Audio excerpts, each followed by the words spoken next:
పుల్లయ్య యామయ్య గురం దగ్గర పుల్లయ్య గారు ఉన్నారు. పుల్లయ్య గారిని అడుగుదాం. ఏం పుల్లయ్య ఇది పరిస్థితి?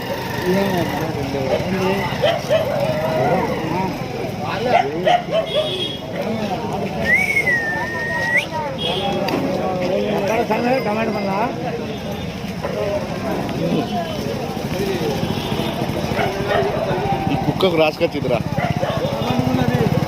తీసాడు.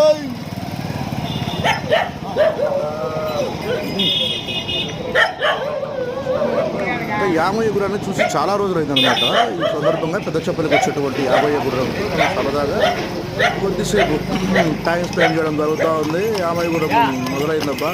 చెప్పలమ్మ గుడి దగ్గరికి వెళ్తూ ఉంది.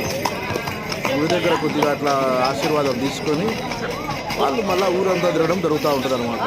ఇది ఒక సాంప్రదాయం. మరి చాలా రోజుల తర్వాత వచ్చినటువంటి ఈ యామయ్య గుర్రాన్ని మనందరం కూడా సాదరంగా ఆహ్వానిస్తున్నాం.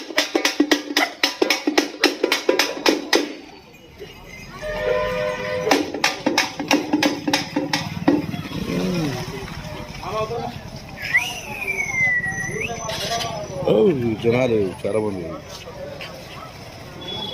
చాలా రోజుల తర్వాత మనం యామయ్య గుర్రాన్ని చూడడం జరుగుతూ ఉంది. ఈ సందర్భంగా మిస్టర్ పుల్లయ్య గారు ఏం సమాధానం చెప్తారో చూద్దాం. పుల్లయ్య గారు, మీరు యామయ్య గుర్రం తోడుతూ ఉన్నారు. ఏం చెప్తున్నారు విషయాలు? నీకేమీ తెలియదా? నీకేమో తెలుసారా?